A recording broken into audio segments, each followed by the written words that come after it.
Assalamualaikum warahmatullahi wabarakatuh. Perkenalkan nama saya. Perkenalkan.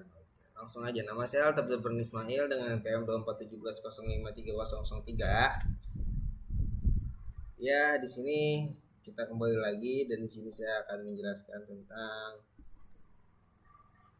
menjelaskan beserta membuat soal tentang bahasa reguler. Itu. Nah, jadi suatu FSA itu menganggap suatu bahasa sebagai kumpulan string yang berawal dari suatu stage menuju ke stage berikutnya dan berakhir pada stage tertentu. Bila dibuat dalam bentuk diagram adalah sebagai berikut. Nah, ini mesin di atas dapat dinotasikan dalam ekspresi reguler A kutip C B. Dapat pula dirumuskan dalam suatu aturan production rules tata bahasa reguler. Nah, di sini aturan produksi dari tata bahasa reguler, yaitu ada batasannya A, B. A menghasilkan atau menurunkan B, yang dimana A berisi satu simbol variabel dan B berisi simbol variabel atau terminal. Simbol variabel V non terminal masih bisa diturunkan, misal A, B, C. Simbol terminal T hasil yang diturunkan, misal A, B, C, 0, 1. Nah, simbol ini itu kosong, string yang kosong. Lalu tata bahasa reguler tuple, tata bahasa formal dinyatakan dengan 4 tuple G, V, T, SP, yang dimana V itu himpunan variabel, T itu himpunan terminal, S itu simbol awal, dan P himpunan aturan produksi. Nah, tata bahasa reguler itu ada linear kanan. Misalnya di sini ada apa ini? Kita tahu ini apa? Kayak A, tapi bukan A, terus X, B. Nah, di mana A itu B, ekuivalen V, dan X ekuivalen T. Linear ke kiri, misal A, B, X.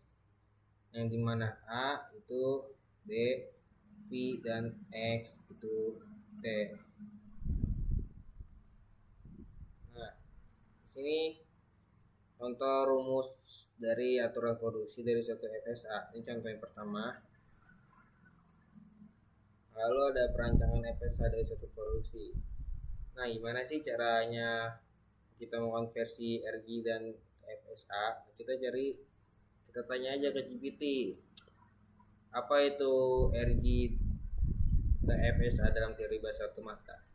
RG ke FSA dalam teori bahasa otomata adalah proses mengkonversi sebuah regular grammar atau RG menjadi finite stage automaton FSA yang ekuivalen. Keduanya menghasilkan bahasa reguler yang sama.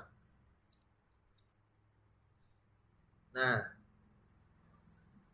regular grammar itu adalah jenis tata bahasa yang setiap produksinya berbentuk yang tadi tuh rectilinear atau linear kanan. Grammar paling umum dipakai. Nah, terus regular grammar juga dapat diubah menjadi automata hingga FSA. Kemudian apa itu FSA? FSA itu adalah model komputasi yang terdiri dari himpunan stage, set awal, set akhir, transisi antar stage berdasarkan input alfabet. FSA biasanya divisualisasikan dalam bentuk diagram kondisi. Nah, lalu kita akan mengonversikan dari RG ke FSA. Nah, proses ini mengubah produksi grammar menjadi transisi otomata. Aturan pertama itu bentuk dari produksi RG itu adalah ini AB. Nah, kita transisi ke FSA dari stage A ke stage B dengan input A.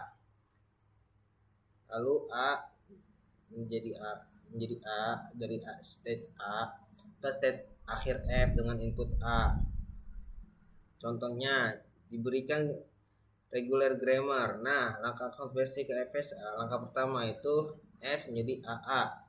Transisi dari S ke A dengan input A. Produksi 2 S menjadi B. Transisi dari S ke F dengan input B. Produksi ketiga A AS. Transisi dari A ke S dengan input A. Produksi 4 A itu A menjadi stage akhir. Diagram penjelasan tanpa gambar. Stage S A F, stage start stage F, final stage A dan F, transisi. Intinya RG dan FSA adalah proses mengubah grammar reguler menjadi mesin otomata dengan mengganti aturan produksi menjadi transisinya. Nah, itu penjelasan dari apa itu FSA dan RG. Nah, di sini kita ada soal. Nah, di soalnya ini ada apa sih hubungan antara regular grammar dengan finish stage automata atau FSA? Nah, regular grammar dan finish stage automata itu adalah ekuivalen secara formal. Step RG dapat diubah menjadi FSA. Step FSA dapat diubah menjadi RG. RG menghasilkan bahasa reguler dan FSA mengenali bahasa regulernya. Dan RG berfungsi sebagai untuk struktural. FSA sebagai model komputasinya. Begitu. Nah, ini soal yang kedua.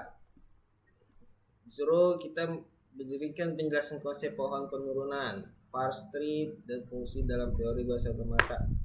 Nah, pohon penurunan juga itu adalah struktur hierarkis yang menggambarkan bagaimana sebuah string dibentuk melalui aturan grammar. Fungsinya yaitu memvisualisasi derivasi grammar, menunjukkan bentuk sintaksis dari suatu string, membantu memvalidasi apakah suatu string termasuk dalam bahasa grammar. Terus kemudian dipakai dalam komputasi untuk analisis sintaksnya. Nah, ini mungkin sekian dari saya. Ya, kurang lebihnya mohon maaf. Assalamualaikum warahmatullahi wabarakatuh.